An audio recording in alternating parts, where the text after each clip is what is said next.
as soon as I move my Zoom window.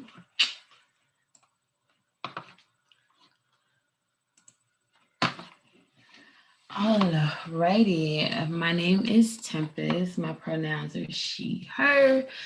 I am from St. Louis, Missouri, and I want to start off with land acknowledgement that I know that I am on stolen land.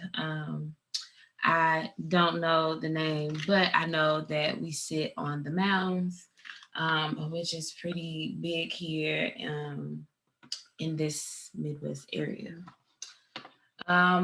Feel free to introduce yourselves in the chat. I kind of like spoke to everybody as they walked in, but Malcolm, I didn't get a chance to say hi to you personally. So this is me saying hi to you personally. I hope you are doing super well in this on this Saturday today. So let's get started. I'm going to do a presentation about Cops Off Campus, a project we have at UnKoch My Campus. UnKoch My Campus is a national campaign that works to expose and prevent the ways in which donors like Charles Koch and other donors in his network are buying academic influence in an attempt to legitimize their political corporate agendas. We believe that higher education should be a place of open exploration, critical thinking, and learning, and not a place where the production of knowledge is controlled by public interest. And so that is super important to me when I think about all the ways that money, undue donor influence, really harms our communities. If you have like any questions as I go through this presentation, you can drop them in the chat or anything that you would like to share. So I think this presentation is going to be super quick. We're going to talk about like the harms of campus policing, divestment framework, how to start a campaign on your campus, and a brief call to action. So when we think of police divestment, it is public safety because institutions belong to us, and currently they operate as accepting dark money from people who uphold, oh no, what just happened to my presentation? We're gonna go back, y'all. Don't you love the internet? So police divestment is public safety, like I was saying, because institutions of higher education, they belong to us, the people, and they work accepting dark money that who uphold white supremacy and profit from the privatization of the prison industrial complex.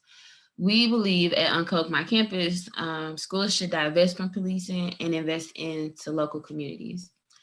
Our demand is that both public and private universities and colleges across the country take action and divest from the police immediately. Militarized police do not belong on colleges or university campuses, and they do not keep us safe.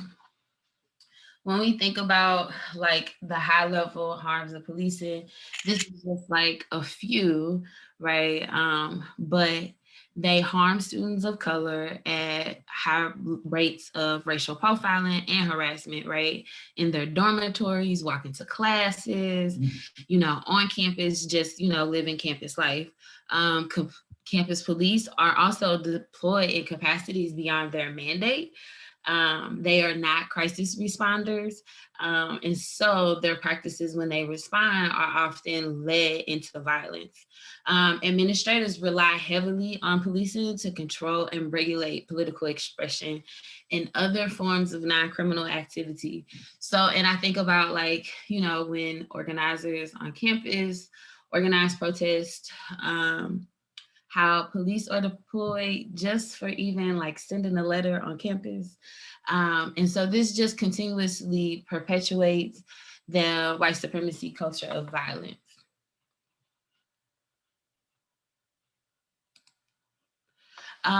So the policing divestment framework, because I know folks are always like, well, what does it mean to like really divest and reinvest?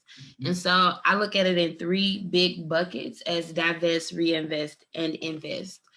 So divesting immediately from all structures that benefit from the prison industrial complex, such as prisons, detention centers, courts, bail bonds, all of them, they must go.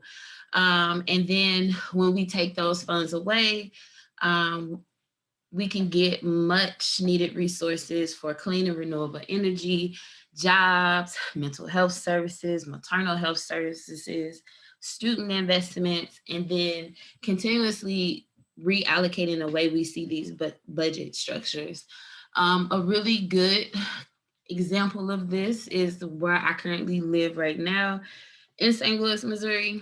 We have been calling to close the workhouse for the last few years now, and we officially have a close the workhouse. It is a medium security jail facility that is just awful. It sits on a floodplain, and so the people that are inside of it are just extremely harmed. And when we got our first Black woman mayor, she was able to close the workhouse, divest from it, and reinvest into these different types of community structures that we need, homelessness, climate things that we have in St. Louis, schools. And so that looks different going forward because now it is a continual investment.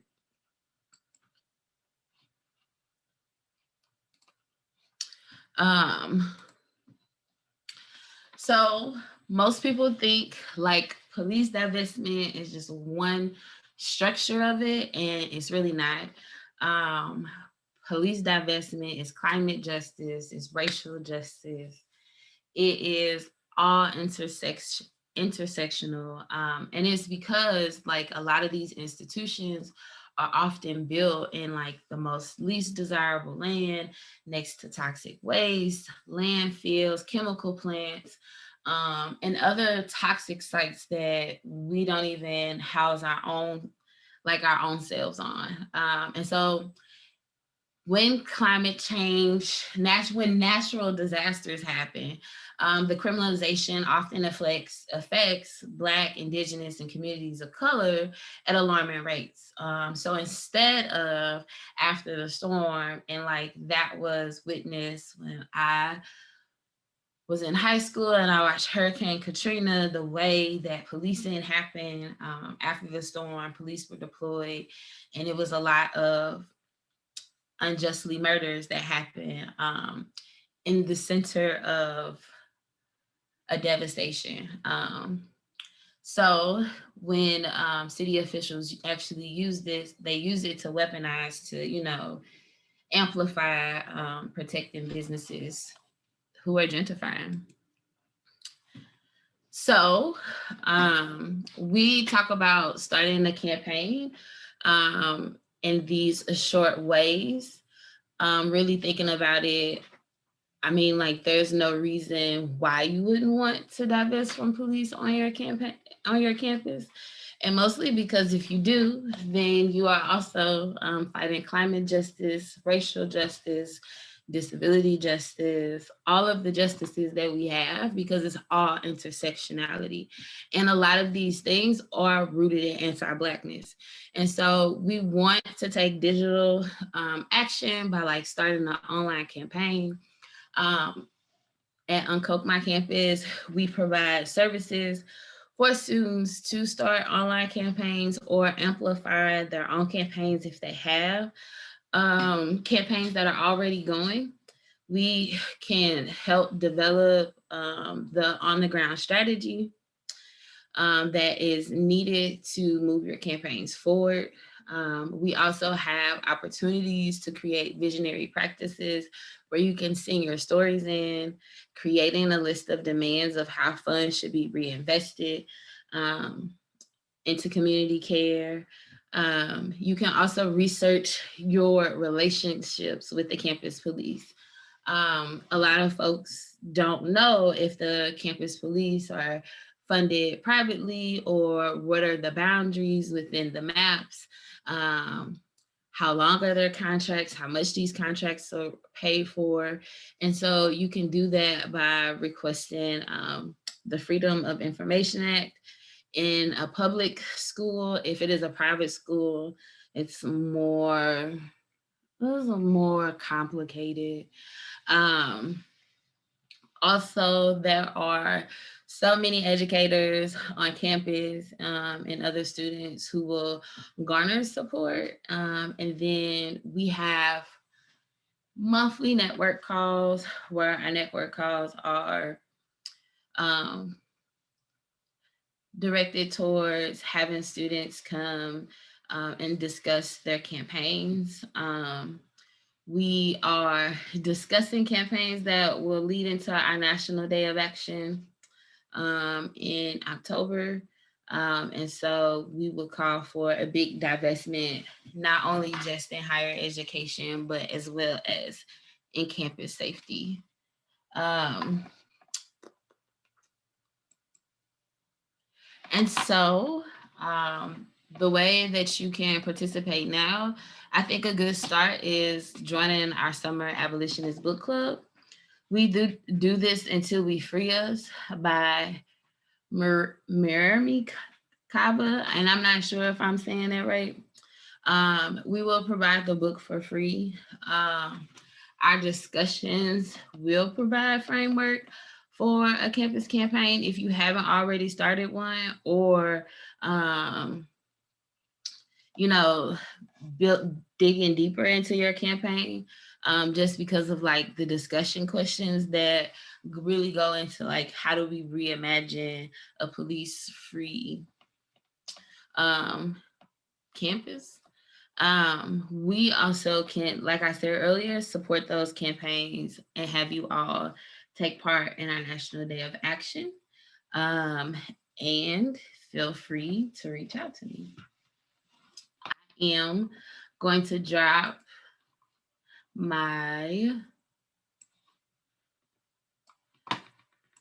form in the chat if you want to sign up for the book club. We will provide, like I said, we will provide the book for free. We just need like your name, number, address, and it'll be a virtual book session. And I think it'll be really great. We'll be doing it in, we'll be working with an abolitionist whose name is Beloved Mina, and I'm super excited to have them in the space with us. Yes, they will provide a great analysis. It says you need permission. I will make sure you have permission right now. Thank you.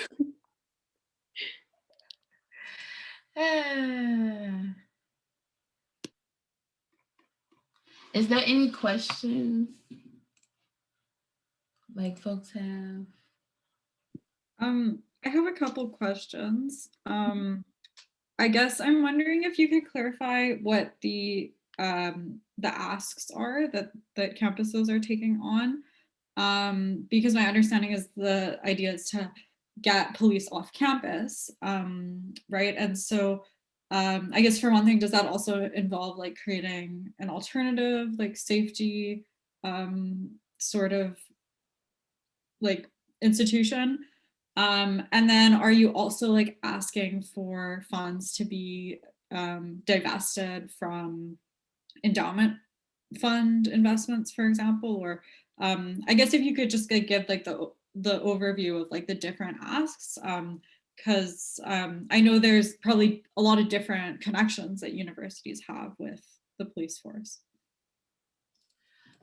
So yes, so for each campus, it is different. We don't have a particular ask at UnKoch My Campus, as we are not leading a campus campaign, but we are supporting the work that students are doing who are calling for abolition on their campus. And a lot of that looks like creating new ways, like a lot of things, like, I guess the question really is, when folks call the police, like, what is really the experience with police? And really digging deep and asking that Because I don't think if we're saying abolish them, we're not calling for a replacement institution that'll continue to uphold the same structure. Because when we talk about how police were formed, they were formed as slave patrols. And so we wouldn't want to continue to create that structure. We would want to divest from it and create resources, right? Such as jobs, access to education, access to like more investments into the communities. These communities are done this way on purpose, right? When we think about how gentrification works, there is nobody protecting any poor neighborhood or any underserved neighborhood, but the protection definitely lies within wealthy neighborhoods. So then we could turn that money that is spent into prison systems and put it back into education, back into health. So I think for every city, for every place, it just looks very different. Thanks. And just a quick follow-up. Are any campaigns targeting like endowment funds or any other like connections that universities have? I haven't heard any, but I think like the more, so there was like the rise of like students asking for campus divestment, like since 2014 when Michael Brown was murdered, but then like it trailed off to like something really like being very quiet. And then now we're back, you know, in a heightened moment where we're calling for abolitionists. And so I think it's really folks really sitting down and like really having those research conversations, which is why I'm like, investigate the money that is, you know, tied within the campus structure. Cool. I know that at least for Northwestern, we have a group, NU Community Not Cops, that is fighting for police abolition as well as like the divesting the endowment from like companies supporting military and like creation of arms and that stuff. So that kind of goes in conjunction with that, Michelle. But yeah.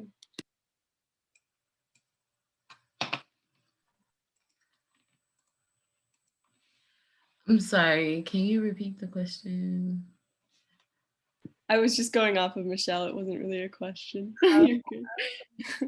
No, that was very helpful. Thank you. I'm like, it didn't sound like a question. Does anybody have a question or any thought-provoking thing? Or is there like currently a divestment campaign happening on your campus? Yeah, I am just, I guess there's a very amazing movement happening on my campus. As, like, as I mentioned, NU Community Not Cops, they've been doing a lot of amazing direct actions and like protests. And I guess I'm wondering how to like support that more through, because I work with fossil free Northwestern and like Northwestern University. Yeah, and just like I guess trying to uplift more of the intersectionality of fossil fuel divestment with this is, and yeah, I'm hoping to do the book club, and yeah, just like Drop y'all emails in the chat below, and then I can do. Lucy, that was very helpful. Cause you know what? Movement for Black Lives just dropped the Red, Black, and Green New Deal. And the red, have y'all seen that? All of y'all? I'm gonna find it and send it to you. So the Red, Black, and Green New Deal just really talks about the intersectionality of policing and climate justice and like really engaging, like really bridging those conversations. Oh, Thanks, Lucy. It is a good framework to like really get started, I would say, and like how you can like intersect those fossil fuel within that work. I think they have like really good structures for folks to come in and be allies and understand, you know, like how those two things can actually be intersectional. Yes, I would say use that as a tool.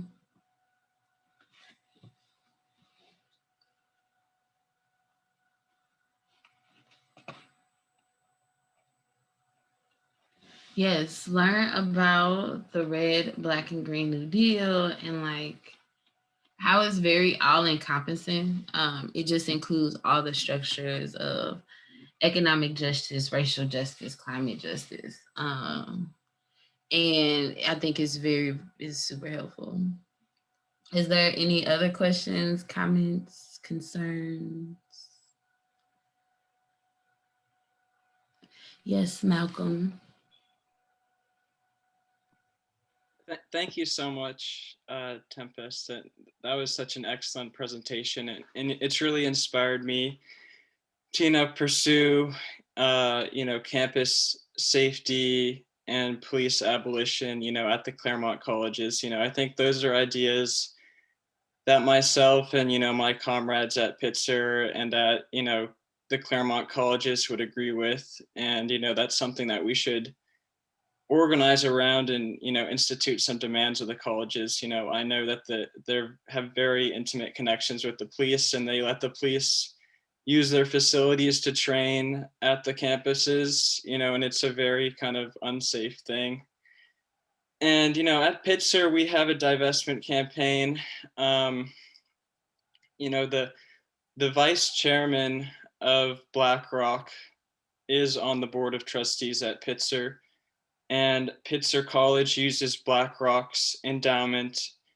BlackRock uses a BlackRock ESG fund in the endowment. And so, those things, BlackRock is just, it's kind of overwhelming, honestly, for us. They're a $9 trillion company, and they're so heavily invested in just these evil industries. And, we learn so much about it every single day. I think that's kind of the shocking thing about it, is we just continually learn about their investments. And I think one of their investments that's really pertinent to this is in this company called AXON, Exxon. It's a $10 billion company, and they're the largest manufacturer of tasers. And they recently released an article in Forbes, and they said, we need to ban guns from the police, and replace it with tasers. And so I think, that kind of rhetoric is really dangerous, because, it's assuming this reformist rhetoric, and it's profiting off of oppression and racism. And that's like, I thought the way you put it earlier, these are slave catchers. They're not here to protect us. They're here to, track people down and put them in prison.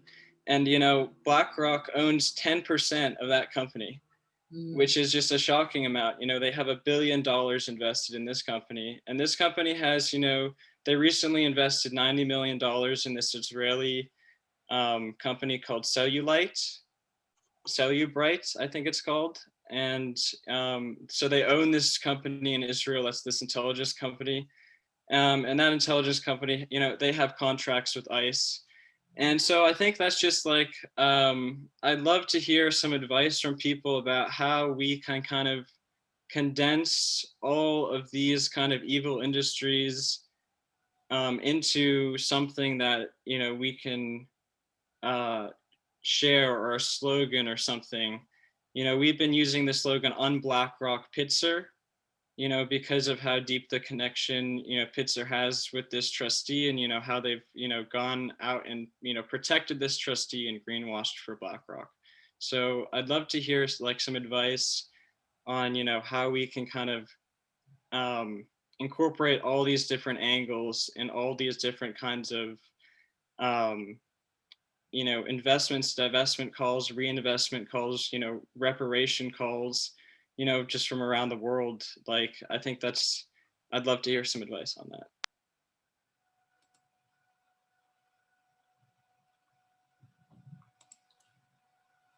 Does anybody have any suggestive support before I jump in?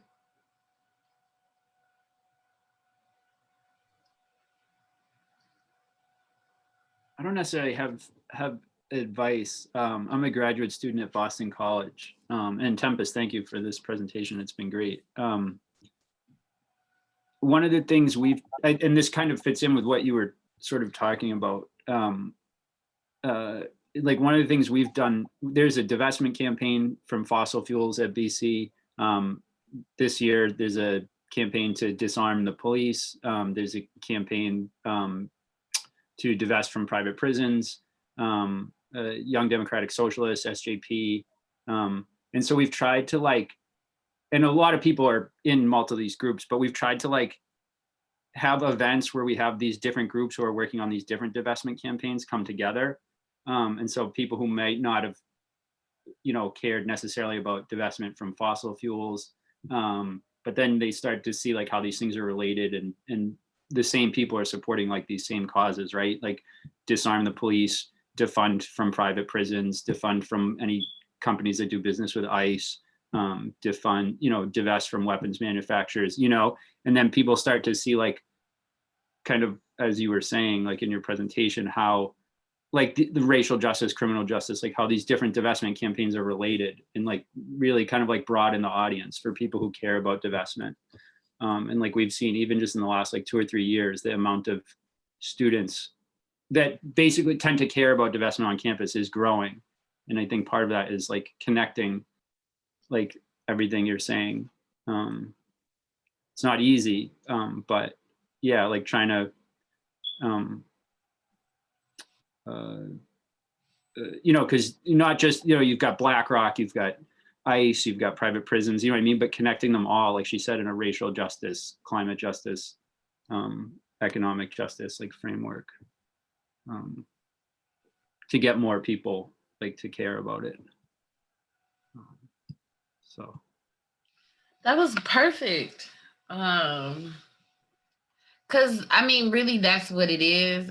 We do, I think what James is saying is bringing folks together with a national action. So like I said earlier, UnKoch My Campus does a national day of action where we kind of host all of our divestment campaigns together, and folks are calling for one large divestment campaign because they're all working together. And so you can frame it however you would like to that fits your coalition's narrative. For us, it's the Koch network, right? Because we are always, looking for money within the Koch network. But really, it could be a big framing of talking about an inclusive democracy in the way that when you look at HR 1, right? HR 1 is one of those legislative bills that is an inclusive democracy. It covers climate justice, it covers voting, undue donor influence, right? So it has a lot of pieces in it that is very supportive, if that is helpful, Malcolm.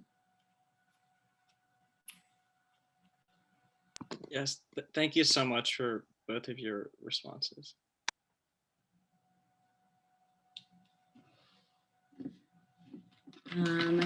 Is there anybody else with any questions or needs of support? I'm gonna drop my email in the chat. Like I said, while I'm talking to you all today about